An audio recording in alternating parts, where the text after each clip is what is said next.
Okay, welcome back, everyone. We have another special guest with us today, Dr. Stephen Herzog. He's the professor of the practice at the James Martin Center for Non-Proliferation Studies at the Middlebury Institute of International Studies at Monterey, was a Stanton Nuclear Security Fellow at the Harvard Kennedy School's Belfer Center for Science and International Affairs, and currently co-chairs the Belfer Center's Beyond Deterrence, Nuclear Deterrence Working Group, where he is an associate of the Project on Managing the Atom. Welcome, Dr. Herzog. We're so happy to have you here today with us. Thanks so much for having me. I'm delighted to join. I think it's a really important topic, and I was a bit excited to see it as the debate topic for this year. So I'm looking to, getting into it with you and saying, what seems right, what seems wrong, what seems counterintuitive, and maybe debaters will disagree with me entirely this year with the topic, and that's cool. So Yeah, they tend to Definitionally, do a lot of debaters that. will disagree, right? That's kind of the thing. sure, Yeah. yeah, of course. But Right. before we get into the topic itself, I wanted to talk a little bit more about like what it is that you do for research, though. Do you want to introduce some of your work a little bit? Yeah, so the James Martin Center for Non-Proliferation Studies is based in Monterey, California. We're attached to the Middlebury Institute of International Studies, which is a graduate school which teaches essentially master's level curriculum. And I am the academic in residence at the James Martin Center. So essentially, we have the world's largest non-governmental organization dedicated to nuclear non-proliferation, and we have an academic in residence, which is me. So I do a number of things. I work on thinking about the design of treaties and multilateral nuclear arms control.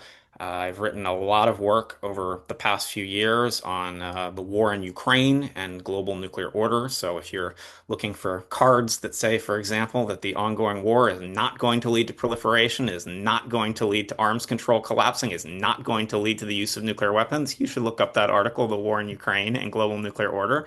And I do a lot of work on public opinion around the world too, thinking about how do global publics react to nuclear weapons, the potential for publics to support proliferation or governments using the use of using nuclear weapons. And I'm now also just getting into a lot about the intersection of nuclear weapons and artificial intelligence. So it's kind of a whole spate of options. Putting my bias out there right immediately, it was said that I am the academic co-chair of Harvard's Beyond Nuclear Deterrence Working Group, which means that in principle, I'm not very hawkish. I'm kind of dovish on these types of issues.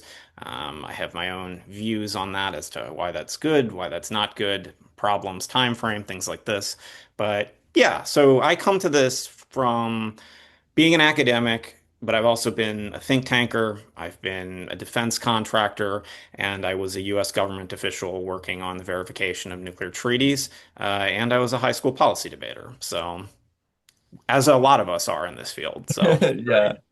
I was going Yeah, to ask true. about that. You said cards. That's cool. How has your perspective on nukes like changed since, reading 15 disads around about nuclear weapons? well, if everything leads to nuclear war, we've done a hell of a job averting it so far. I mean, that's, kind of what I would say. I think that my views on the probability of using nuclear weapons have changed quite a bit, and my views on the belief as to whether the use of nuclear weapons and proliferation are good or not have changed, obviously, quite a bit over the years as well. That makes sense. So the first question that I wanted to ask you about some of your research is just to like give you some space to talk about your full position about the case against nuclear proliferation, which is a lot of what your work centers around. This is sort of something that is maybe assumed in some of your work, but enumerated also specifically.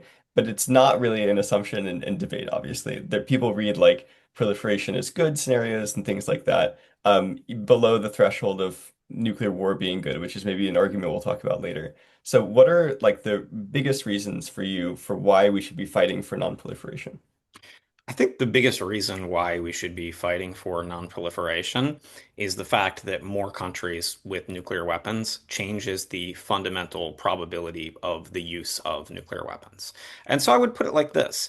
We read arguments and debate, and I study them too, about nuclear deterrence theory. And a lot of this classic nuclear deterrence theory came about from the late 1940s until the mid 1960s. And what's really interesting about that is nuclear deterrence theory hasn't really changed so much in the past almost 60 years. And so it's predicated upon all these assumptions, of course, about rational actors. It's predicated upon assumptions about a two-player game between the United States and the Soviet Union. And what's interesting about that is, right, today we have nine nuclear armed states. Um, and we could have had more nuclear armed states, and God knows, maybe in the future we will have more nuclear armed states. But if we think about like classic rationalist assumptions of nuclear deterrence theory, my question is are the decision makers in North Korea playing by the same rules of the US, Russian, or US Soviet nuclear deterrence? How about China? We have good evidence that the Chinese don't play by those same rules. How about India? How about Pakistan? How about Israel? How about if South Africa hadn't got rid of its nuclear weapons? How would it have thought about those things? So that's one thing is, so more players in the game fundamentally changes calculus about how we think about nuclear deterrence. And then the second is technology has changed fundamentally too. The technology that we talk about today's nuclear weapons is more accurate, it's often quicker, it can be stealthier. And then there's this whole spate of what we call emerging and disruptive technologies like artificial intelligence. And, we're talking now, and you'll see a lot of literature probably about the idea of integrating artificial intelligence into the command, control, and communications of nuclear weapons, which carries all sorts of problems that we can talk about.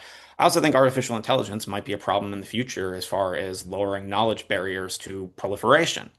So, this is what I would say. When I get asked this question, people often say, like, all right, like maybe proliferation is good. They say like this old Ken Waltz argument about like more is better when Ken Waltz was debating Sagan, and Sagan is a colleague of mine, so I'm in that camp. But what I would say is this: people do dumb things all the time in life, right? Like there are people in life who go outside and they don't wear a seatbelt in the car. There are people who on a Friday night will do something stupid like drink and drive. There are people who will go to a casino and they'll spend, too much money at a casino. Now, there's an interesting thing about this, and that is that if I were to do those things, I have bad luck. Like something negative is going to happen. I'm going to crash the car. I'm going to be behind bars or something like that. So I'm not going to do that. But all those people that you all know in your lives who do those things, well, they tend to get away with it all the time, right? Like they do dumb, like we all know people who do dumb things all the time. And we've convinced ourselves that because we do dumb things and bad things don't happen, that what we did was dumb was actually safe the entire time. So if you think about actions, right? Something that's 90% safe, something that's 97% safe, 99, 99.1, 99.99999, all look observationally equivalent on paper. And so that is my argument about nuclear weapons, that nuclear deterrence itself may be 99.1% safe, 99.3, 99.9, something like that. But we know from the history of the Cold War that there are consequences to using nuclear weapons. We know from work by Scott Sagan, by Eric Schlosser, probably cards you'll read this year, that there are up to 1,000 nuclear close calls where things got really close to happening and didn't happen. And so my argument is this: when more players enter the game with nuclear weapons, when technologies change, what we're fundamentally doing is what might have been 99.999% safe is now like 99.3% safe. And we don't understand the difference because it kind of perceptually seems to be safe. But if you start doing statistics, you develop like an AI that does it. Let's replicate the Cuban Missile Crisis 10 times. Do you think all 10 times that we don't use nuclear weapons? How about the entire Cold War 100,000 times? So that is my argument about this. And I think that the overall risk of having nuclear weapons seems very small because it's safe on some level at whatever percentage, but we're doing things in the world that have made it dramatically less safe without updating the doctrine, etc. That That's makes really sense. interesting. So you talked a lot about like the different psychological profiles of maybe different cultures or leaders that are Mhm. controlling nuclear weapons. Is that something like the military, for example, or I don't know if that would be the presidency, would invests a lot of resources in? Is like kind of understanding the psychology of the people who control the other kind of eight sets of nuclear weapons? I mean, so they do invest in that, but there's a series of problems. One is the problem that we call mirror imaging. Countries tend to believe that another country's behaviors are as they would do things. So, back during the first Trump administration, members of the Defense Intelligence Agency accused essentially Russia and China of carrying out covert nuclear explosive test of weapons in violation of the Comprehensive Nuclear Test Ban Treaty. And their rationale was this: Russia and China are fielding capabilities that would require testing to do. Well, maybe they require testing to do if you're the United States and you want to nail it and get it 100% right, but maybe in Russia and China may have a different risk profile. And how many times have I been in rooms where people have said Kim Jong-un is irrational, he can't be trusted to play by the same rules of the game. There's so much of this which is different. And so later this year during this topic, a book that I edited with the two editors will come out with MIT Press, and it's called Atomic Backfires: When Nuclear Policies Fail. And it is essentially like the comprehensive collection of why all of our standard operating procedures in nuclear policy can backfire and create dramatic consequences, from even arms control treaties to export controls on sensitive technologies. But there's a great chapter in there by a woman named Kristen Van Brusgaard, and she writes about, essentially, she's the director of the Norwegian Intelligence School. And Kristen writes about the idea of like mirror imaging and the problem with mirror imaging and making those assumptions. Deterrence, right, only works so long as it's fundamentally an intersubjective game where both players think that they're playing by the same rules and can trust each other. And there are questions about, first, whether everyone can play by the same rules. There are also questions about miscalculations, accidents, other things that I think go up once we integrate artificial intelligence into the mix. And so this is problematic. In fact, deterrence theory is predicated upon this idea of rationality, right? Like rational actors who understand that nuclear weapons have massive consequences. But Thomas Schelling, right, economics Nobel laureate who coined a bunch of important concepts in nuclear deterrence theory, also came up with another concept. And he called it the rationality of irrationality. And so the argument of the rationality of irrationality is it's like, Trump saying to Kim Jong-un on Twitter, like, my red button is bigger than yours. And so there's a belief that it may be, right, rational to act irrational. And then you start wondering, is someone really irrational and they're going to go first? Are they rational? And so Schelling, when he would write about this, would write about the classic game of chicken. And the game of chicken, for those of you who don't know it, hopefully it's gone out of style. I grew up in the middle of the woods in Pennsylvania, so I know all about the game of chicken. And it's essentially that two people, almost always two dudes, unfortunately, because you have to be crazy to do this, get in cars and they drive them right straight at each other, and the person who swerves loses because they're the chicken. Now, Schelling said that deterrence is like a game of chicken, right? It's called the concepts of brinkmanship. You want to do things to get yourself closer and closer to the edge to make your adversary swerve the car. So you want to put your missiles on high alert. You want to pre-delegate authority to commanders in the field. You want to do all sorts of things to make it look like you're going to do it, right? And then Schelling said, how does one win at the actual game of chicken? And Schelling said the way to win at the game of chicken is to grab the steering wheel and throw it out of the car and make sure that the adversary sees you throw it out of the car, because then, right, you're always going to win the game of chicken. Now, if you've seen the movie Dr. Strangelove, where the Soviets have the doomsday machine, the hilarious part about it is the Soviets developed this automatic world-ending doomsday machine, but they didn't tell anybody that they had a doomsday machine, so they couldn't win the game of chicken with the automaticity which is built into it. So I think that, this is what we're talking about different perspectives and ideas, that deterrence just requires so many fundamental assumptions to coordinate and to work. And all the close calls tell us that there have been so many times where individuals stepped in crises to stop crises and nuclear war from happening.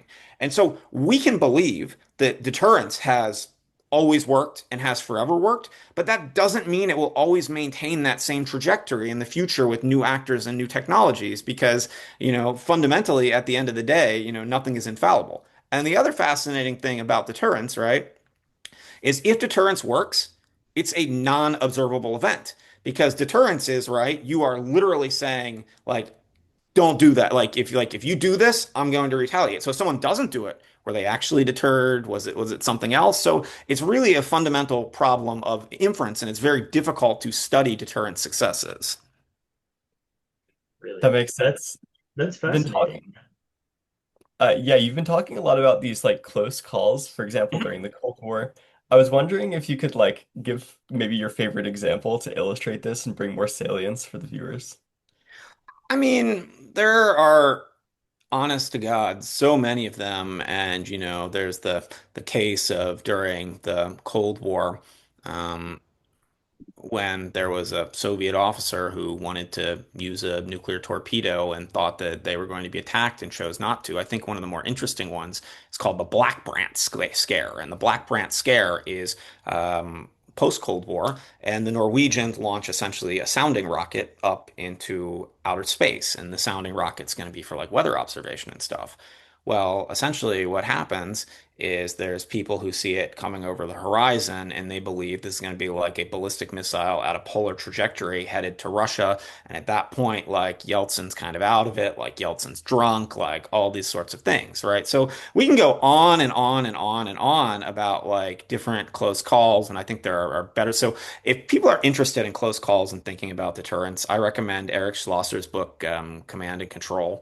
And I recommend work by Scott Sagan as well, who's done a lot on this. And so that's the point. I think that we've been very fortunate to avoid close calls. And what's interesting about close calls is there are so many well-documented cases, and those are the cases that we know about. right? So Like many there are military times in the secrets. United States where people like accidentally ordered nuclear weapons to be delivered on trucks across the country because of an administrative error, and like they lost track of where the nuclear arms were. Man, and we trust these governments. The Well, yeah. I mean, look, you want to argue proliferation is good and around. If that's happening in the United States, what's happening elsewhere? Right. So it sounds like you're relatively skeptical of, power structures and institutions, honestly. I mean, I'm a Um, former U.S. government official, so I mean, I've been. You've seen the insides. I don't know. Is there like kind of a place for critical literature in some of these discussions? It sounds like, critiques of rationality, maybe like conceptions of like, the West projecting itself into the kind of culture of other peoples. Does that play an influence in like how these discussions happen, or is it kind of relegated to specialty schools? I mean, I think that's relegated to specialty schools. I think that one of the interesting things about literature that you see out there is part of the reason why I think that a lot of literature and debate is pro-deterrence and is pro-proliferation and things like that is because it's grounded in the realist school of thought and rationalist assumptions. And in the US context and in English language scholarship, that's very dominant. And there's also, it's dominant in most of the top peer-reviewed journals, international security studies. It's dominant as far as grant funding because, for example, the Air Force spends a ton of money on this, USS Stratcom and funding it. So, like, this is like the predominant take in the literature. I would say that perspectives on, why nuclear weapons are dangerous and rationality and like close calls and things like that, they tend to be more constructivist and they do tend to be critical. I mean, there are ideas about, mirror imaging and intersubjectivity and cultural essentialism and things like that that I think are useful. But there are also rationalist arguments, and some of the rationalist arguments are is work literally about close calls, accidents, misperceptions, and there's a lot of new arguments out in the past few years, kind of revisiting this idea of the madman theory and the rationality of irrationality. So, Interesting. Yeah, especially, we've heard a lot about it, but like especially I think the work on like Orientalism in relation to like, mhm. Un's rationality. I remember I read an article, I'm probably butchering this name from Benoit Palapidis about Benoit Pelopidas. Yeah, he is. Pelopidas. I've co-authored with him before, so I know him. We all know each other, right? So. Okay, yeah, that's what I had. We had one mutual connection on LinkedIn, right? And it's the other person we interviewed, right? Hmm? Yeah, I thought it was really interesting. That's kind of what you were talking about, the self-censorship in the academy, right? Like how we just like are projecting past successes into the future, kind of a lot of the normative goals, Yeah, especially what you were Benoit talking Pelopidas about. has written something else that I think that debaters might be interested in. I forget what Yeah. it's called, but it's an argument about luck, and it almost is a critical perspective. And Benoit Pelopidas has written about essentially this idea that I talked about close calls and other things, where he essentially argues in kind of a more accessible and statistical way that like maybe like some of this is just about luck that we haven't had the use of nuclear weapons. I'm not sure which book he's written it in. Yeah, I think it's actually, unfortunately, in a book which is only published in French at this point. He's trying to get published in English. But Benoit's made an interesting argument, which I think is like a fascinating analytical argument, and that is that if we think about the way that the nuclear age works, we were at a point in history where we didn't have large-scale nuclear weapons. Then we developed large-scale nuclear weapons, pointed them at cities, created situations where hundreds of millions of people were half an hour away from dying, and then said, we're all now safer as a result. And so it's really fascinating that we've taken the idea of vulnerability and turned it into security. So, I mean, there are other critiques of course, of deterrence that I think that people could look at now too. I mean, I think that debaters who are writing about deterrence will engage with probably a lot of work by Robert Jervis, who wrote about the theory of the nuclear revolution and wrote that secure second strike capabilities among countries have fundamentally changed politics. But I think that another argument which is interesting that you'll find in the literature is called the stability instability paradox, right? Which says that nuclear weapons are so stabilizing at a macroscopic level that they result in lower level instability. So we've seen India and Pakistan go to war a couple of times. We've seen um, the Soviet Union and China go to war over borders. We've seen China and India go to war before too. And what's interesting about it is like border crises in past years between India and China, right? How like up in the Himalayas, they have a zone where they have guards all over the border and they're not allowed to have guns. And so they've actually had crises where, they're like hitting each other with two by fours and like throwing each other off the sides of mountains and stuff, essentially using like, homemade brass knuckles because of, in part, the stability instability paradox. They don't want it to be escalatory. But I think an even better argument in the context of the stability instability paradox is proxy wars. And during the Cold War, we had dozens of conflicts, right, in the developing world. We can talk about Vietnam, Korea, Grenada, right, all of these different, El Salvador, the civil wars, where the United States and the Soviet Union were funding both sides, they were arming both sides. And when we talk about the idea of the nuclear revolution and deterrence, what we're fundamentally doing is saying that, nuclear weapons have averted a great power war. And I think that's true, but if great powers are funding and supporting wars elsewhere, and the people dying speak a different language than you, have a different skin color than you, have a different culture than you, right? Like, does that necessarily mean that, nuclear weapons and the theory of revolution is correct, or does it mean that we've just outsourced casualties in wars to, somewhere out of sight, out of mind? So, Yeah, the zones of disposability stuff, yeah, it's really mhm. interesting to me. Yeah, absolutely. Do you have any follow-ups on that, Mac? Or do you want to move on I to the was topic? gonna transition to the topic, but yeah. Okay, perfect. Yeah, same, All same. You right, go. I'm ready for Okay, it. cool. So we've been talking a lot about like nuclear deterrence being a little bit problematic and the harms of nuclear proliferation. I was wondering how many of these harms, these arguments against nuclear proliferation, are also applicable against nuclear sharing as a sort of concept. Mm. So this is difficult. So let's get into, nuclear sharing and kind of how it works and whatnot. We can talk about the US case, we can talk about the Russian case, we can talk about the propositions between the British and the French and everything we're at, right? So let's first start talking about like what nuclear sharing is today, just to get into it. And so right now, the United States has a number of countries under its so-called nuclear umbrella or extended deterrence. So all of the NATO allies, Japan, South Korea, and Australia. And deterrence as a concept is interesting in part because no one doubts that the US president will retaliate against an aggressor if, Los Angeles or New York or Washington, D.C., heaven forbid, is struck with nuclear weapons. And I think the same is true for Hawaii. I think it's even true for Guam, Puerto Rico, things like this, although one can argue credibility problems.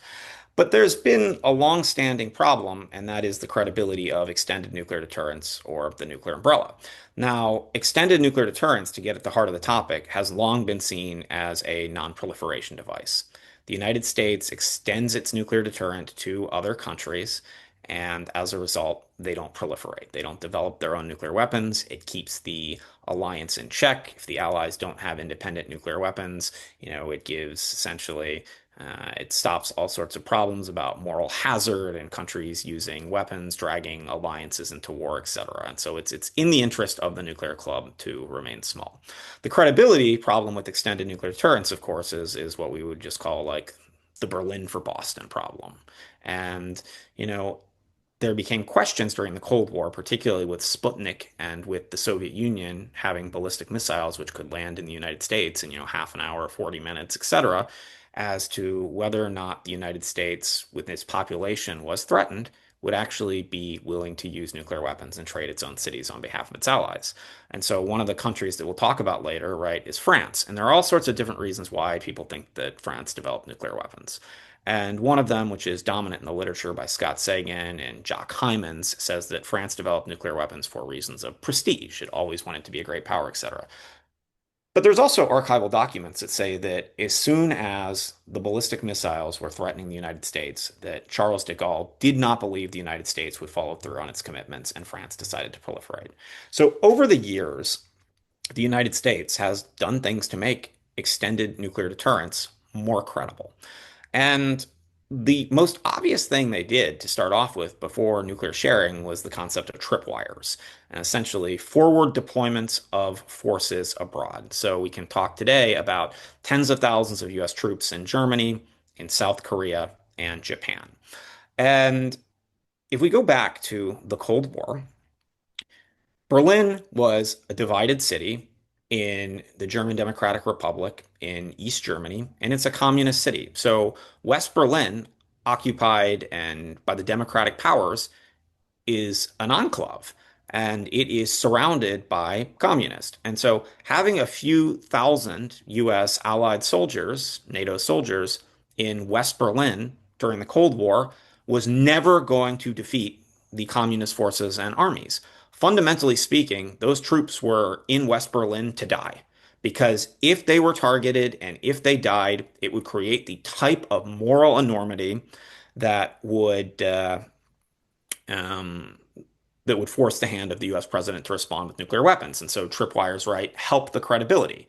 And so if you think today about, for example, all these US troops over the demilitarized zone from right, from North Korea and South Korea, what they're doing is they're fundamentally serving this tripwire role. And there's a great article that I think, as far as people are interested in concepts of tripwires, in the Texas National Security Review by Rose McDermott, someone Hatimi, and Lopez, and it talks essentially about the emotional nature of tripwires and how to make tripwires credible. I've also done my own work. I published an article with David Allison and Ji Young Ko in the Journal of Conflict Resolution called Under the Umbrella. It's called like Under the Umbrella, extended nuclear deterrence. Sorry, like nuclear crises, extended nuclear deterrence, and public opinion, or something like that. And we did experiments of hypothetical ballistic missile alerts in Japan, South Korea, and the United States to see if allies under the umbrella actually wanted the United States to act on their behalf. And strangely enough, we find out that allied publics are very circumspect and they actually don't want the United States to act on their behalf with nuclear weapons. So that's tripwires. Now, nuclear sharing, to get to it, is the other part of credibility, is when the United States deploys its nuclear weapons in other countries, of course. And during the Cold War, these were in lots of places. They were in East Asia, they were in many places in Europe. And today, the US tactical nuclear weapons, if you believe the open sources, I would say the best is the Federation of American Scientists in the Nuclear Notebook in the Bulletin of the Atomic Scientist. But they also have a blog called the Status of World Nuclear Forces, which is available, which has it. And their open source estimate is that there are about 100 US B-61 tactical nuclear gravity bombs in Europe. And they're believed to be located in Belgium, the Netherlands, Italy, Germany, Turkey. Now, the idea behind nuclear sharing is that these weapons are on Allied air bases. They remain in the custody of US units. However, in a conflict, they, subject to an order by the US president, they would be delivered on aircraft flown by pilots by the host nation. So that means German pilots, Italian pilots, Belgian pilots, Turkish pilots, etc., are going to deliver US nuclear weapons. So there's a few things that are interesting about this, right? One is it's believed that they have more credibility because they'll be delivered by the host nation pilots. And the second is these are so-called low-yield tactical nuclear weapons for battlefield use. designed to tip a conflict in your favor, essentially conventionally. So they're believed to be more usable. And we can talk about this more because the French and the British do not have these types of weapons, which makes it even more interesting. Yeah, but so are there problems with it? Well, first is it's for a long time been controversial under the Nuclear Non-Proliferation Treaty, whereas Article 1 of the NPT says that the five designated nuclear weapon states, Britain, France, United States, Russia, China, cannot transfer nuclear weapons to a non-nuclear weapon state. Now, the clause in the NPT about this during the negotiations on the NPT in the 1960s in Geneva was intentionally written to be ambiguous because the Western Bloc was well represented, so was the Eastern Bloc, and so that's seen as being fine. Article 2 of the NPT saying that non-nuclear weapon states can't get the bomb. So some states have said that this is a violation of international law. I don't think it's a violation of international law. I think the NPT was written in kind of an ambiguous way. Another thing is there's a safety and security issue associated with them.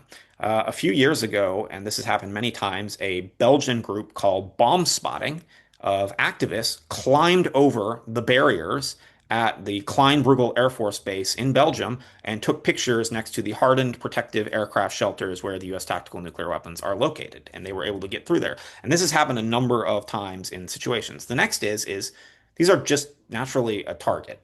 They're in hardened protective aircraft shelters. It's known where they're located, other things. So, I mean, there's something to be said. People often like to make arguments about the immediacy of these weapons because they're closer in theater. But to be frank, a ballistic missile delivered from the United States would come faster anyway. I think there's there is kind of an advantage to bombers in general, period, that people don't talk about. One advantage that so people often think that bombers are just like an awful, like outdated part of the nuclear triad of countries. And I think that's not necessarily true because the first is bombers have recallability. You know, they take a while to get there. Like you can call them back and there's time for crisis resolution. They're probably going to move a lot slower than missiles are going to move in order to reach their targets. So, France so I doesn't think have we can any talk about this. gravity.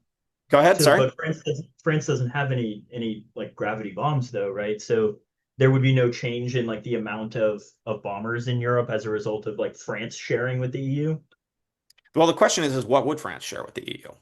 And so we can get into that. And so one of the things that I would say about the existing U.S. relationship, right, is something I'm sure you'll talk about this year, is the NPG, the Nuclear Planning Group of NATO. And this is an organization in NATO which makes decisions about the use of nuclear weapons. And so the NPG operates historically on the basis of, quote, consensus. People often interpret consensus to mean unanimity. But I have to tell you, if the United States wanted something to happen in the nuclear planning group and Montenegro did not, I still think that we could achieve, quote, consensus. And every member of NATO is part of the nuclear planning group except France. So, but again, the actual decision, even if there's consultations in the NPG, will be made by the US president. The United States is not going to release that on the basis to NATO.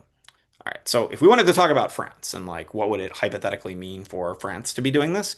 So there's a few questions here. The first is France does not already have the forward deployed infrastructure to do this. I don't believe that the United States is going to retrench, but if the United States retrenches tomorrow, next week, next year, the year after, there are not French Air Force bases abroad with this type of system set up. The next is there is a platform problem here, and that is that the French have submarine-based weapons and essentially air-launched cruise missiles for standoff in conflicts. One thing that we don't talk about, though, is the nature of the explosive yield of US weapons versus French weapons.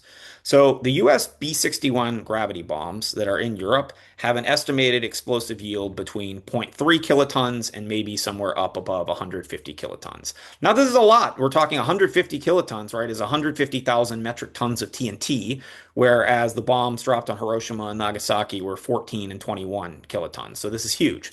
But the fact of the matter is because these bombs are believed to have variable dial yield, essentially you choose the yield, the explosive yield you want to go off at, it means that the United States has weapons which can be zero point 0.3 kilotons, 5, 7, something like that. These are fundamentally seen to be more usable for deterrence features than something which is 100, 200, something like that. The French simply do not have that, and the British don't either. They don't have weapons that are under 100 kilotons. So if we're talking about the French or British using nuclear weapons, as far as what they have now, taking into account that it takes a long time to develop platforms, to do research, there's a question about testing data, things like that, is that the French have stuff, the least powerful US nuclear weapon is 300 times less powerful than the least powerful French nuclear weapon. And that is a huge difference as far as perceived usability of nuclear weapons and what would happen in a conflict. So the next point that I think is interesting is the United States has a much bigger arsenal than France or Britain. So if we're talking about Europe and Russia being the threat, the United States has the possibility to do against Russia what's called damage limitation. They have more nuclear weapons, so if they're either going to go first or they're going to fire after Russia fires one salvo or something, the United States can destroy probably a whole lot of Russian silos and forces to limit damage to the US homeland and against its allies. France and Britain simply are just not in the same ballpark.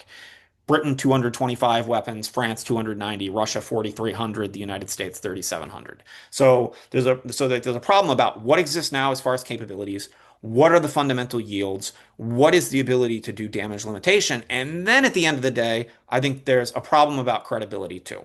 The United States, we can say whatever we want about President Trump. I don't think the United States has retrenched. The United States is still committed to Article 5 in NATO. US troops are still in Germany and a number of different places in Europe. The United States has been part of the nuclear planning group. The United States has, in addition to being part of the nuclear planning group, has installed the infrastructure abroad to make extended nuclear deterrence credible. Now, France, if you remember my story about de Gaulle that I told at the beginning, originally developed nuclear weapons, probably in large part because it did not think the concept of extended nuclear deterrence was credible to start off with to protect France. So that's really interesting to start off with aesthetically. Then, France is not a member of NATO's nuclear planning group. The United States is. Britain has nuclear weapons, which are, quote, assigned to NATO. So Britain is linked into the nuclear planning group.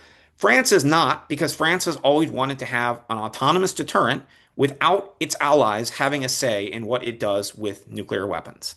So I think we have a serious credibility problem with France as far as what platforms does France have? What infrastructure does France have? How long would it take France to do this? What has France's policy been on extended deterrence? What are the yields of its weapon? What's in the nuclear planning group? And so there's a joke that people often say, and they say that, like, when Germans politicians talk about Germany, they mean Europe. When French politicians talk about Europe, they mean France. And so there's a real question, in my view, as to what is the credibility of French nuclear options, right, for NATO and for Europe. And so I have, many more, but I'm already like, if we want to talk about France doing this, there's a bunch of holes that can be punched in that argument already. And if you want to see the primary source document, one need only look at the new Northwood Declaration from a few weeks ago between France and the UK talking about collaboration on nuclear issues.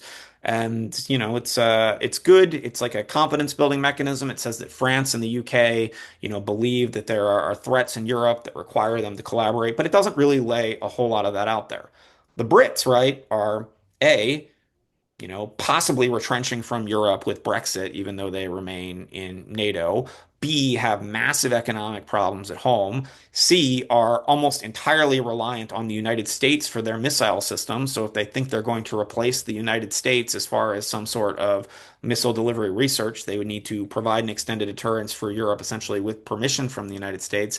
And there's an agreement from 1958, the Mutual Defense Agreement, between the United States and Britain for essentially weapons research. And back in the Cold War, the United States and Britain used to carry out like joint nuclear weapons tests, etc. So there's a question about, with the Brits, not just their level of willingness to collaborate with the French, their level of willingness to provide protection, their level of willingness to do things aside from the United States, the yields of their nuclear weapons. I mean, there's all sorts of fascinating questions that lead me to be highly speculative, at least about the near-term possibility of European countries to jump in and provide extended deterrence. Do you think they'd even want it? Like, do you think other European countries would even want French nukes on their soil? So, I think there might be countries in Europe, particularly in Western Europe, that, given the state of the Trump administration, would be more comfortable with French or British nuclear weapons than they would be with American nuclear weapons. I do not think that is the case for Estonia, Latvia, Lithuania, Poland, etc. And I think that we have a serious problem if the United States retrenches and French and or British extended deterrence is not the same and is not seen to be credible. And I think that one need only look to Polish politicians who have said that Poland should be keeping their eye open as far as nuclear weapons. And so, one can say similar things about South Korea, even though there's not, nuclear sharing going on in East Asia anymore. Now, Poland getting nuclear weapons is really is a massive long shot. They don't even have a civilian nuclear infrastructure to divert anything from. It would be detected pretty quickly what they're doing. They'd have to be willing to suffer punishments from the international community, but countries have done it before. So, So that's something I actually really want to follow up on because mhm. you framed a lot of these nuclear sharing as an attempt at stopping proliferation, right? So Yep. it seems like for us, most of the AF arguments are just going to be German and Polish prolif, right? I think that will be 90% of the rounds, right? I would say Turkish might be interesting to look at Yeah, too. yeah. Turkey was the other one too. And if you I want actually if you last want year's. good quotes about someone developing things, there's all sorts of quotes from Erdogan going back about nuclear infrastructure. And what's really fascinating is the current nuclear power plants under construction in Turkey, built by Russia. And Russia has not been the best about essentially requiring stringent safeguards on its nuclear facilities based abroad. So there's more to say about that. So yeah, I think that yeah, I think there's probably plenty of AF arguments dealing with Poland or Germany or Do you think probably. those are realistic though? That now that they would do that, or that France would somehow be able to stop that? I don't think they're realistic. I mean, just being entirely serious. I mean, and if they were realistic, it is based on just a massive, massive time frame. Again, the time it would take to build up. So it was easier to build, strangely enough, it was easier in some ways to build nuclear weapons in the early days of the Cold War than it is now. Because you didn't have the Nuclear Non-Proliferation Treaty, you didn't have IAEA safeguards, you didn't have amazing satellite intelligence and reconnaissance. You didn't have essentially societal verification and commercial satellite imagery, whatever. So it would be seen pretty quickly, and there would be punishments to come, plus building out the infrastructure. So today, in the age of the IAEA, in the age of the NPT, in the age of safeguards, if you want to develop the bomb, you essentially need to build out a robust civilian nuclear energy program and try and covertly divert rather than just making an immediate, pitch for it. So I think there's a massive, kind of time frame horizon on that. And again, all of these arguments too are predicated upon the idea that the United States is retrenching based on, some statements by Trump. And I think there are good reasons to question US credibility, but I don't see anything to suggest to me that the United States has retrenched. Do you think that France doing this would be seen as a signal to maybe South Korea or Japan that the US is retrenching and might like jumpstart their nuclear programs?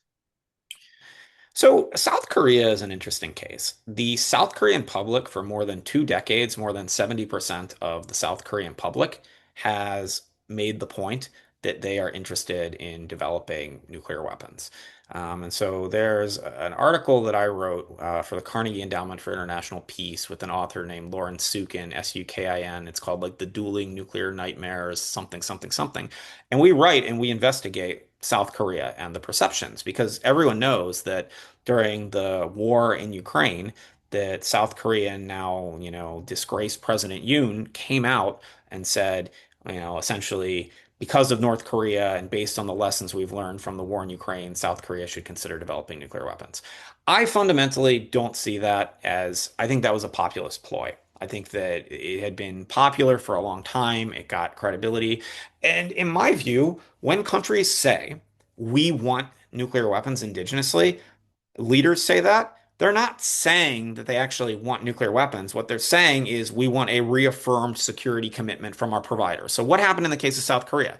They got the Washington Declaration from the Biden administration and essentially reaffirmed security assurances from the United States. And they also got greater defense consultations over nuclear weapons in South Korea, which is something the Japanese have had before. There's an article as well by Rebecca Davis Gibbons and Ariel Petrovich, and it's called like A Bomb for the People, Why Leaders Cue the Public on Nuclear Weapons. And they go into some of these mechanisms about like why leaders may actually, go out and say these types of things. So would that be a signal if France did it?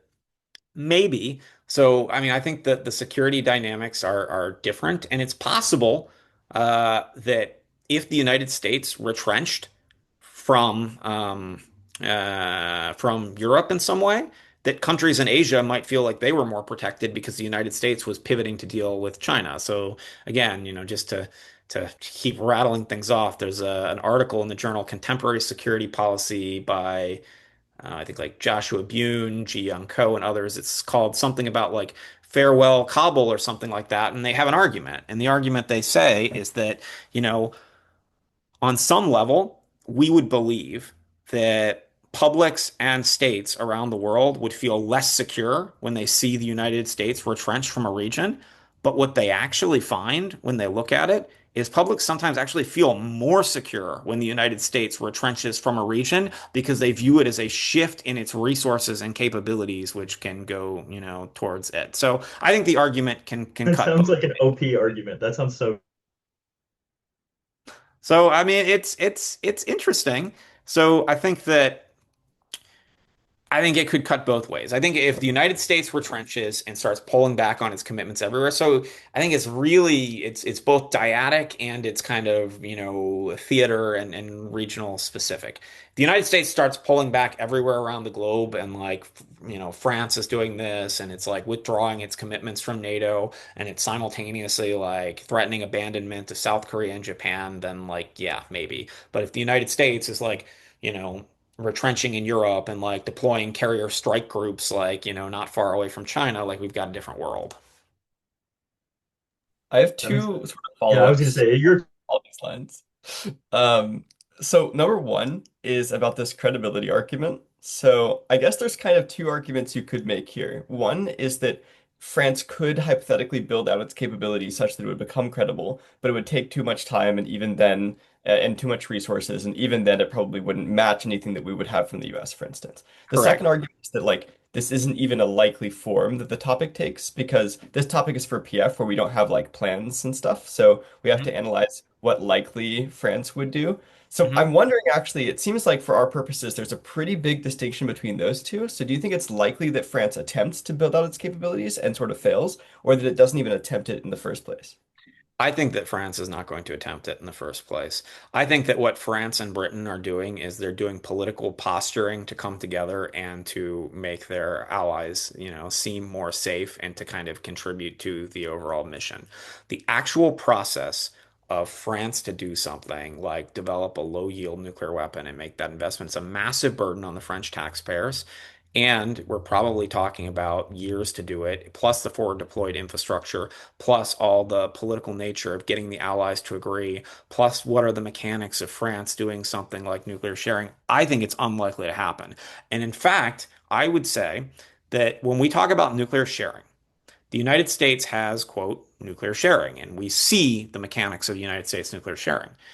I think that we have this tendency to think that French or British nuclear sharing would be the same as the United States.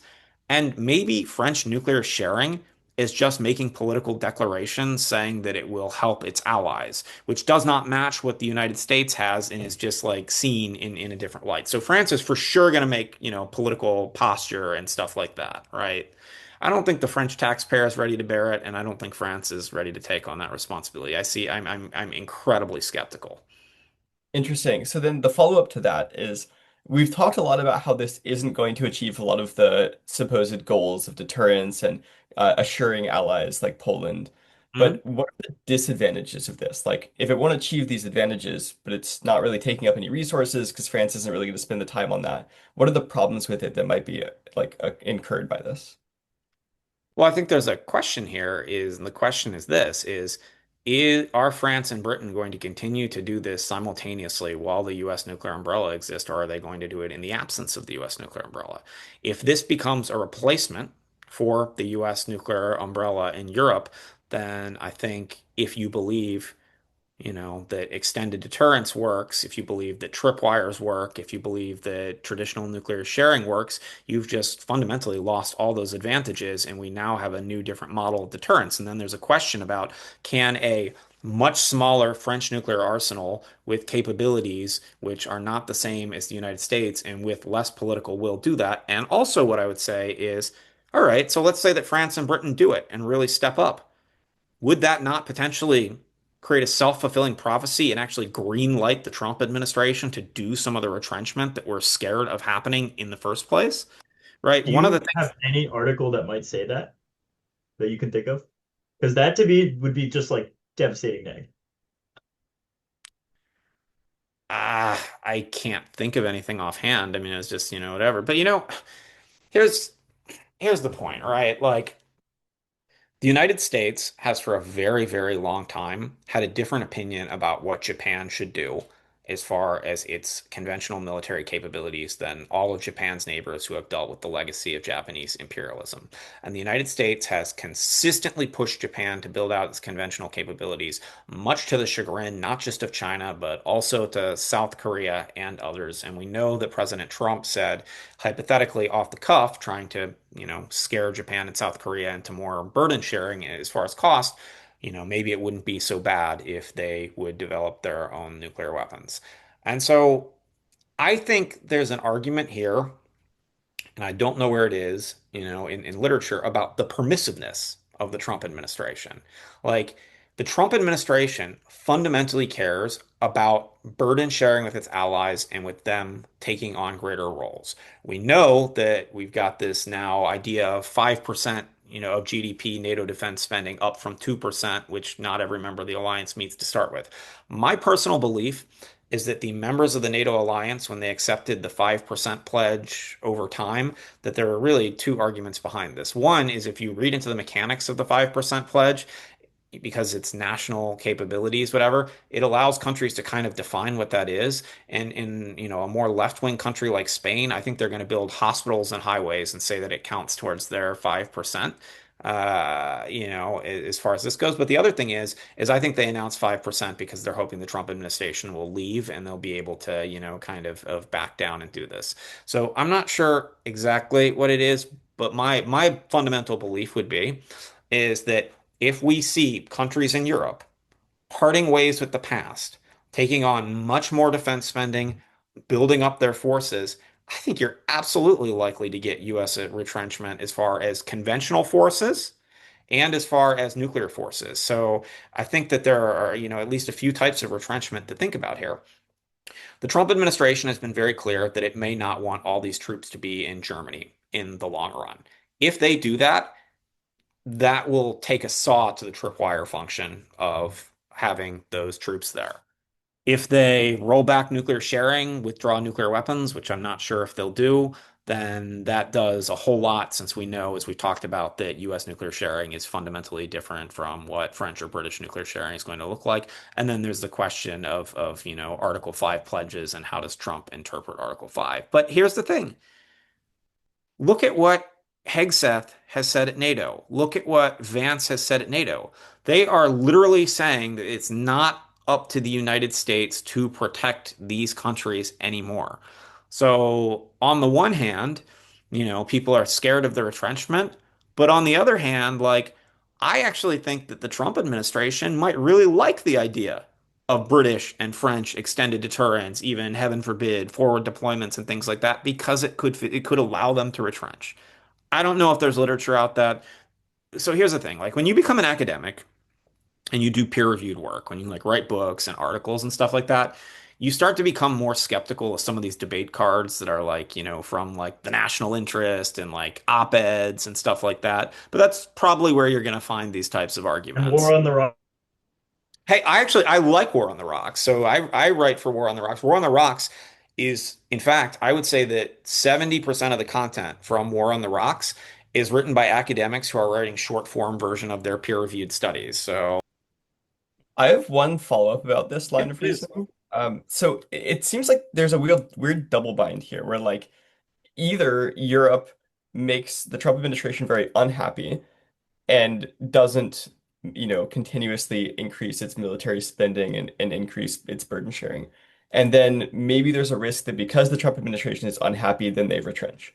Or Europe like invests in all of its military, and then because of that, Trump administration is very happy and is happy to then retrench. So my It's question is like, almost as if the Trump administration has a plan to retrench the entire that is the inability of America First. So, I mean, it's one of those things. So we also, we talk about when it comes to commitments. There's an article by my co-author Lawrence Sukin, who's a professor at Oxford, called like "Credible Commitments Can Fail: Understanding South Korean Something for Proliferation." And she was a national circuit high school debater, and so we talked about this before.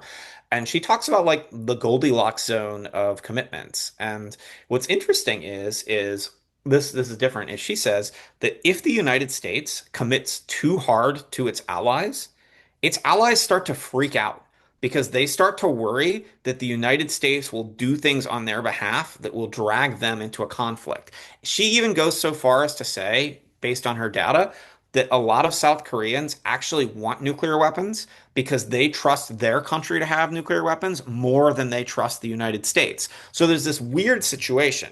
If your commitment by the US is too weak, countries like Poland are like, oh, we should develop nuclear weapons. If your commitments are you come in too hot, people are like, well, like maybe we should have, our own nuclear weapons. And so it even gets into that. In the book that I mentioned, Atomic Backfires, which will come out in December, the published version, Lauren Sukin writes an article in there where she talks about the UK. And what she actually finds is that when British people see the United States being heavily, heavily committed to them and overwhelmingly committed to them, it makes British people want to build up the British arsenal and to develop capabilities they haven't before because they don't trust the United States. So I think there's a series of double binds in here. And I think the idea of like the Goldilocks zone of commitments and credible commitments is interesting because fundamentally, in the case of the Trump administration, in the long run, I think there's a really a potential problem of optimal commitments. The Trump administration talks about retrenchment and it begins to scare people. And they begin to think about their own commitments and what they can do. And then that contributes to essentially ideas of US retrenchment, burden sharing in the long run. Or if the Trump administration comes in too hot, then there's this fear that we need autonomy as a result. And what does autonomy lead to? Autonomy is like, well, they don't need us anymore because of retrenchment. And so there's like this like zone of what to do. And the thing about the Trump administration is for all the things that they do wrong and the very few things, in my opinion, that they do right, they're not really good at moderation. And like, in order to like NATO, extended deterrence, nuclear sharing, all of it. NATO, for what it's worth, is a very moderate organization, which is in that optimal range in order to survive. And the thing is the things that we see the Trump administration do in theaters are either here or here. So, that That's makes really, sense. yeah. We have a little bit So, more time, I guess, just a tiny bit. all right, yeah. shoot. Yeah, did you have something? I have a lot of questions, but if you want to go right ahead. Um, nah, you can go for it. So I think the thing that I've been most interested about well, I've been interested in a lot, obviously, but the AI stuff I'd like to explore a little bit more. I get that that doesn't necessarily have too much to do with sharing, but we talked a little bit about black box, like nuclear command and control launch stuff on Mhm, our on a topic about like a Taiwan abandonment last year. mhm. And so I was just curious if you could talk a little bit about that. Maybe I don't know if you're familiar with like the prospects for France maybe investing in some of these like AI capabilities, but more just as a human, I'm interested in kind of the expansion of that sort of command and control system. Well, so I mean, all countries that have nuclear weapons are invested in some level of artificial intelligence associated with it. And so there are all sorts of questions about, delegation and autonomy. But I would say that the level of French investment in AI, particularly militarily relevant AI, pales in comparison to the United States. And I also think as well, and this will probably be interesting in years to come, that autocratic regimes have an autocratic advantage as far as getting artificial intelligence and as far as emerging tech. In the United States, Boston Robotics, still one of the largest manufacturers of robotics, came out and its coders said, we're not going to allow our tech to be weaponized. And so there are new things happening. There are, Palantir, other companies that work directly with the US government. But in democracies, we have this fascinating phenomenon. And it's like the phenomenon of the blue-haired coder. The blue-haired coder is so smart and so principled and developing the best grocery delivery app on earth.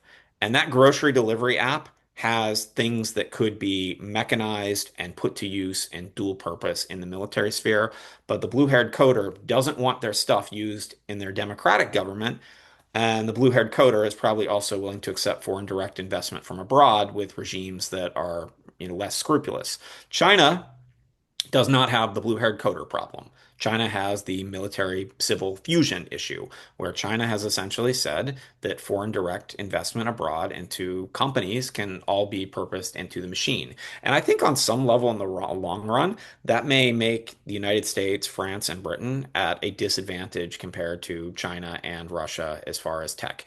And the thing about tech is that we oftentimes with AI have what I call the presentist problem, where we think about AI as it is today. And we're like, yes, like DeepSeek was really interesting. China's got its large language models, but we're like, American made models are so far ahead. But the thing about this, right, is it's exponential tech. Like we're playing like leapfrogging. And so you can be ahead today and be behind tomorrow. I have a colleague who's got an article, David M. Allison, coming out in probably a few weeks or a month in the Non-Proliferation Review, and he analogizes this all to like AI. Like you go home and you go to your bathtub if you've got one, and you see like this really cute baby crocodile in your bathtub. You're like, oh, it's so cute. I love the baby crocodile. And then before you know it, the baby crocodile has grown irreversibly, and your policy bathtub designed to constrain your AI baby crocodile no longer works. And so we have the problem, what we call the pacing problem, where institutions can't keep up with the spread of change, of technology, and it's just very difficult to regulate. Now, how does this all relate to command and control? Okay. So, what scares me the most about AI and nuclear command and control is what Palantir calls the kill chain. And right, which is fundamentally the process from inputting in target data until someone is actually dead, something is destroyed. And in theater planning in a conflict, is really difficult. It's complicated. It requires massive plans. It requires, thousands of people communicating back and forth. All right. So let's say that we start delegating some of this to AI. And the thing that AI does is in net-centric warfare, AI may eventually have real-time in theater battlefield management, which means that you could run into a situation where you could fire a missile from a land-based US ICBM. It misses its target in China or whatever during a conflict. And in real-time theater with humans, you have to say, uh-oh, our missile missed. Do we want to launch another one from here? What are the ramifications of doing that? But what the AI in the kill chain can do is it can seamlessly reassign that target to a ballistic missile in a submarine off the coast in China in real time and have that be done in a matter of seconds, minutes, whatever. And so what we're doing here is fundamentally we are condensing space and time in such a way that we are eliminating the human element in the kill chain in some ways. And people often say, well, right, when we talk about AI, we talk about a human in the loop, right? It's essentially human pulls the trigger at the end of the day. We talk about the human on the loop, where the human is monitoring what the AI is doing, and then we talk about Terminator, the human out of the loop. I'm fundamentally concerned about AI providing intelligence assessments and being delegated to do targeting in such a way where we feel like the human is in the loop, but the loop is essentially constructed by artificial intelligence, and that an AI system can present information to a human with such confidence that the human doesn't have the time or the ability to differentiate. And the problem is this. The problem is that all sounds really bad for nuclear command and control. And people are like, we should have Russia, China, the United States, France, whatever, make these declarations about like keeping AI out of nuclear command and control. The problem is this. Automated kill chain management makes militaries into better war winning machines. They are already developing the technology, they're already doing it, and eliminating that possibility and that constraint is, I think, deeply problematic. The other thing I would say about AI that I think is fascinating is nuclear weapons research has been for years limited in some respects. And there's a possibility that if you have enough AI, you could expand the prospects for proliferation. And what I mean is this. In 2023, artificial intelligence was doing essentially like undergrad level math. In 2025, it's doing graduate student, essentially PhD level math. This is exponential tech. In 2027, 2028, it is possible, in my view, and we can say that I'm alarmist, that AI could potentially, large language models, replicate entire nuclear weapons design teams. And that has something to say about overcoming tacit knowledge barriers to proliferation. Now, nuclear proliferation, new states getting the bomb, whether we're going to talk about Poland in the topic, something else like this, they still need the actual materials, they still need the technology. But if you think about artificial intelligence, particularly when linked with 3D printing and the ability to do it, what if you were able to use artificial intelligence coupled with your already really smart people in order to develop more efficient, less detectable centrifuges or lasers for enrichment or bomb components or things like that? And so I think in the future, I think we have a potential problem with artificial intelligence lowering barriers to proliferation. Whether that's going to happen or not, right? All these things. So I don't know how much it relates to the topic, but France is for sure behind as far as, artificial intelligence and nuclear command and control. Do you think there's other super weapons that might also be generated? I know people talk a lot about alternatives to nukes, right? When we were debating nuclear proliferation and they go away, people were talking about, earthquake bombs and just all kinds of nonsense. So what do you think that alternative might look like? You know, My hope is that if nuclear weapons ever go away, they will be replaced with something which is less devastating than nuclear weapons rather than the reverse. I don't know if earthquake bombs are regulated, but the United Nations had back in the day what was called the Environmental Modification Convention, and essentially the countries of the world came together and essentially banned weapons that would stop you from, moving around hurricanes and tornadoes and things like that. So it is possible, and we've seen it historically for countries to come together and to preemptively ban super weapons before they're ever invented. But that requires essentially a recognition that the super weapons will have essentially existential risk, life-shattering implications. The problem with that, though, is a lot of the new exponential tech today has massive first mover advantages. It have massive first mover advantages, and we don't know where it's going to wind up in the long run.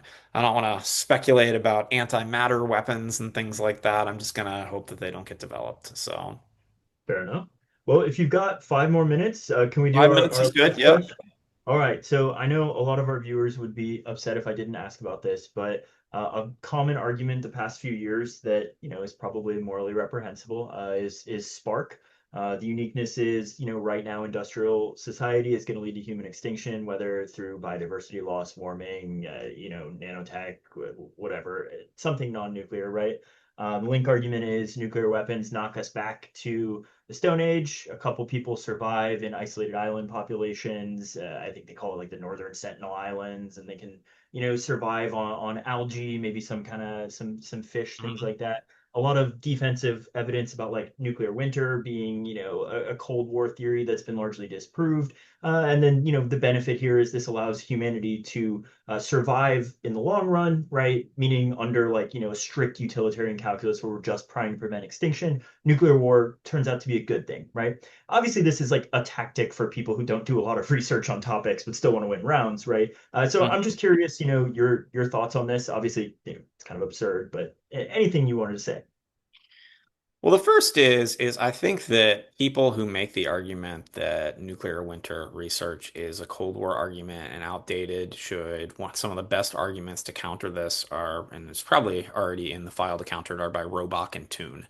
Robach and Toon have written a lot of arguments in top peer-reviewed scientific journals in the past few years that have shown that even a kind of limited or moderate nuclear war between India and Pakistan. We're not talking a great power war between the United States, Russia, and China. That essentially that could have massive global implications for agriculture and other things. So there's really, an interesting question about whether nuclear winter research has actually been debunked, and I would not go so far as to say it has been debunked. I think that, you know, yes, people think that people will survive and other things, and maybe that's the spark argument. But I have a few different. So the first thing that I would say about this is there is not good evidence about the ability for nuclear wars to terminate once they start. And I think it's true when we talk about spark or when we talk about nuclear malthus and the, carrying capacity of the Earth. Some of this is predicated upon that, like, a lot of things will happen in the world and, like, eventually, there will be a change in humanity's mindset and people will actually stop nuclear wars. There's not really good arguments and evidence out there that countries of the world have thought a lot about nuclear war termination and limited nuclear war doctrine and how to stop these things once they are actually happening. And what's really scary about it too is the hotlines and command and control infrastructure between the United States, Russia, and China are not hardened enough to survive in the case of a nuclear war. So, in the case of a large-scale nuclear war, you're going to have a lack of communications between great powers. You're going to have people firing over and over again. So I suppose it's a risk, and I suppose that maybe someone somewhere in Brazil or New Zealand or Uruguay or something like that is going to survive, and we're going to repopulate. But I think all the different arguments about why society, technology, health, and life are good are pretty important. And if I were reading about this and I were thinking about this too, um, I think obviously there's a massively interesting deontological critique of all these arguments. And so one, it's not, for example, critical theory, but one need only read an argument in the Journal for Peace and Nuclear Disarmament by Masao Tominaga, which is called something something, The Consequences of Nuclear War from Hiroshima and Nagasaki, blah, blah, blah, where it goes through and it talks actually in very accessible policy language taking things from scientific journals and putting them in one place. If you can expose yourself to the arguments about nuclear weapons effects and believe that what happened in Hiroshima and Nagasaki is good for the world, I think there's a very interesting human rights and critical argument to say. And if people would go and actually read what happened in Hiroshima and Nagasaki, and if you go to the Peace Museum in Hiroshima, and I say that it's one of the most disturbing places in the world. I put it up there with, Yad Vashem, and in Israel. But you see, the shoes of children. You see people whose silhouettes were burned into rocks because they were incinerated. So I think it's really important to talk about nuclear weapons effects and what they are. So, atomic bomb Little Boy, when it was dropped on Hiroshima, had this explosive yield of 14 kilotons of TNT, so 14,000 metric tons of TNT. And it was a pretty inefficient bomb. And it was so big that essentially it had to be pushed out the back of the Enola Gay, the B-29 bomb. And when that thing exploded, it caused an effect called atmospheric overpressure. And so when you look at pictures of Hiroshima today, you see right in the middle, you see the UNESCO World Heritage Site, Genbaku, the atomic bomb dome, where a lot of survivors, children of survivors go and fold paper cranes. It survived because it was hardened concrete. And there's an effect which is caused, right? The immediate blast effect called atmospheric overpressure. And if you think about what that is, that's just like pushing. And your standard house will be destroyed at about, 3 psi, pounds per square inch overpressure. ballistic missile silos, sometimes 10,000 or something like this.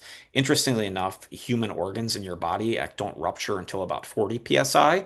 So we're actually more durable than houses. So generally, if you're going to get killed by blast effects, it's going to be because the house falls on you, not because actually your internal organs rupture. And so, but there's a lot of damage which is caused by this. And in the case of Hiroshima, we've got, glass breaking 12 miles away. We have every building, crumbling on top of people. But blast damage is not the only effect. When that bomb explodes, it explodes in what's called, right, an air burst, which is designed so it's not hitting the ground, it's exploding in the air in order to essentially maximize, right, the devastating explosive yield. And so that maximizes the atmospheric overpressure. The other thing it does is creates a fireball, which burns at the speed of light. And when that fireball goes, that fireball creates massive effects. So it's kilometers and kilometers of mass fires where people are just lit on fire and incinerated, and we're burning in different places at about 500,000 degrees.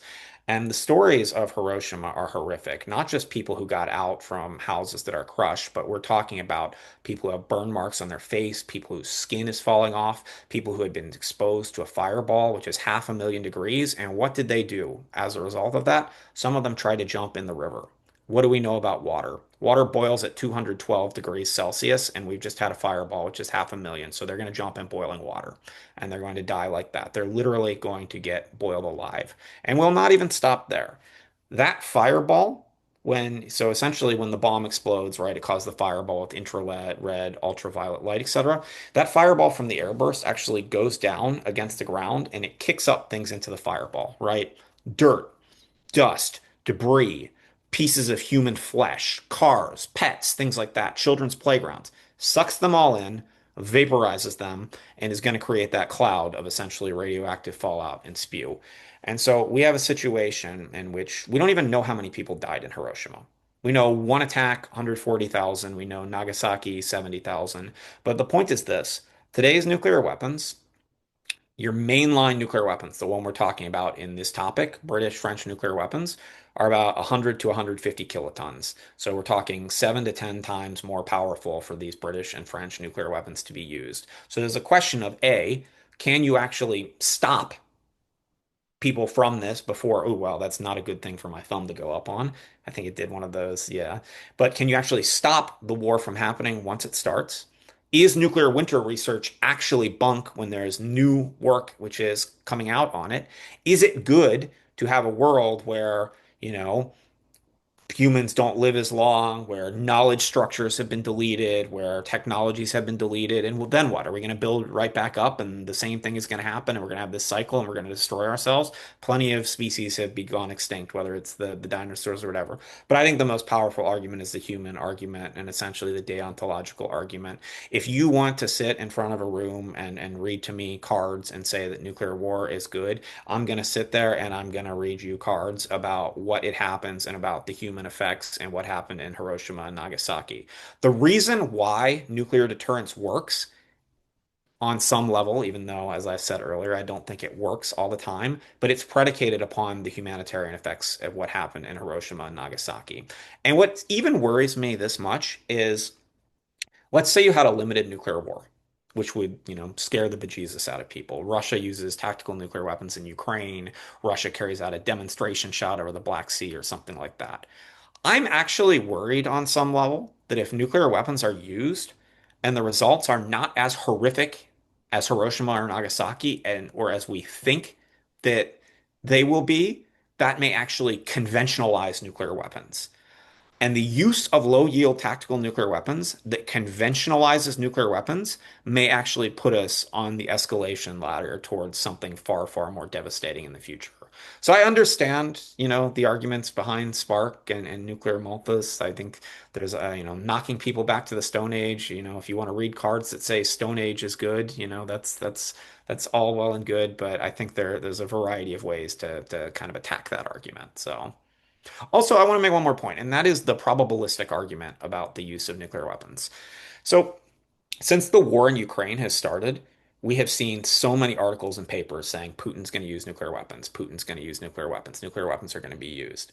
And what's interesting about that is I've gathered rooms of the world's top nuclear experts, and I've said, what are the odds do you think nuclear weapons will be used? And they range anywhere from less than 1% to up to 50%.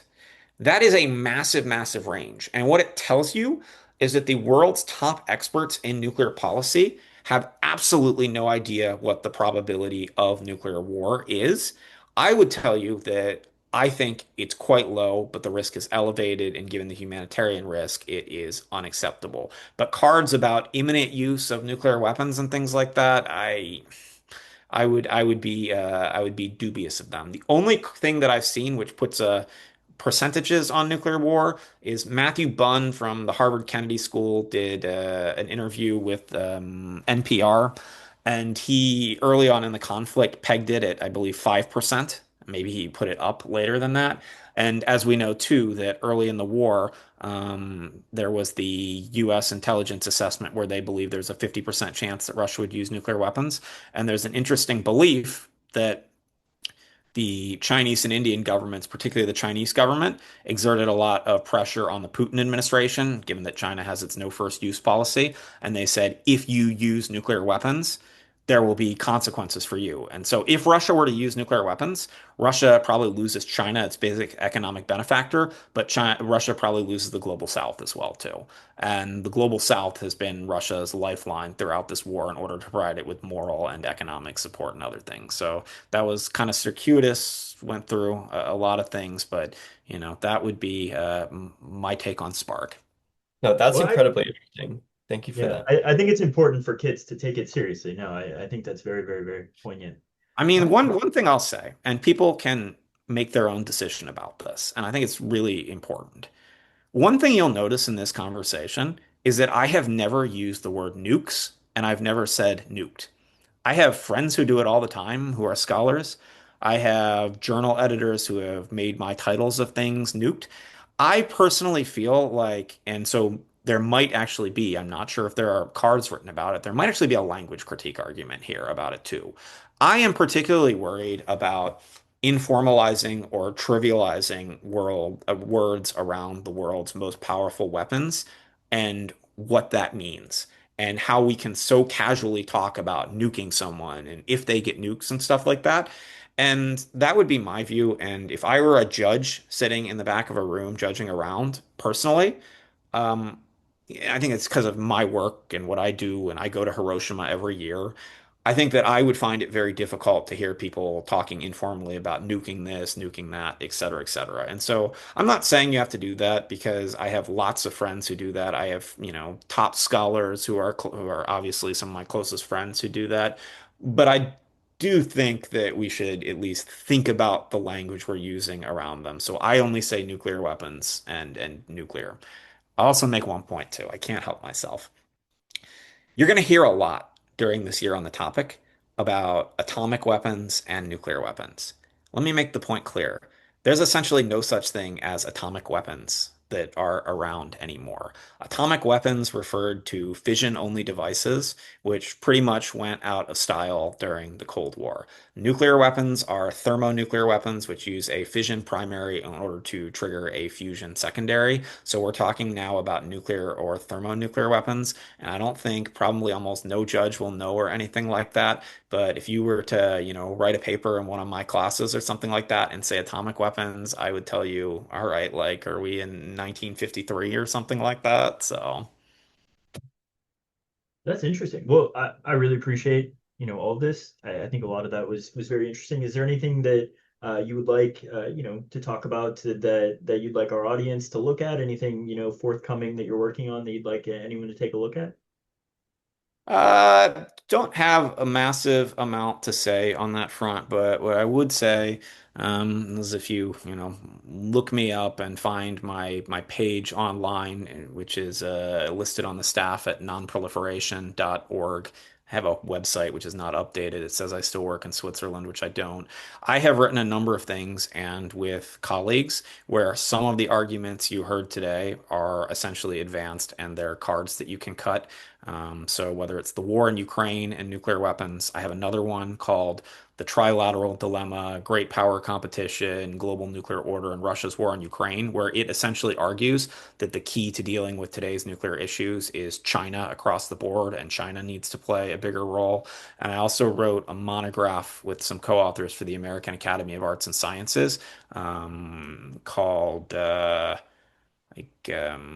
altered nuclear order in the wake of the Russia-Ukraine war or something like that. So a lot of the points that I made about Russia and Ukraine, like you can find there as far as cards and other things. But there are so many good authors right now, so many people doing analysis. It is a deeply pressing topic. And I wish everyone all the best this year. And one thing I can say is that when I was doing high school cross-examination debate my freshman year, there was a topic about the United States limiting weapons of mass destruction. And I come from a background where I was born actually on a U.S. naval base and had a father who was on ballistic missile subs in the Cold War, so it's a little bit ingrained in me. But that debate topic in ninth grade was shaping for me fundamentally as far as getting into the research and the career. And in fact, I have had the opportunity in my professional career to literally work on some of the programs that I read people, people were reading in AFS back then. So I think it's a super important topic and I think it's useful. I think it's pressing and I'm just really delighted that this is this year's topic. All right. Well, thank you so much. I appreciate you taking the time. Mac, you got anything else, or are we good? Seriously, thank you so much. I feel like you've really brought like a huge wealth of knowledge. We'll link, by the way, all of the articles that you've talked about today in the description of this video. So for anyone who is looking for cards out there, we got you. Well, wonderful. Thank you so much for having me. I really appreciate it. Thank you. Have a good night.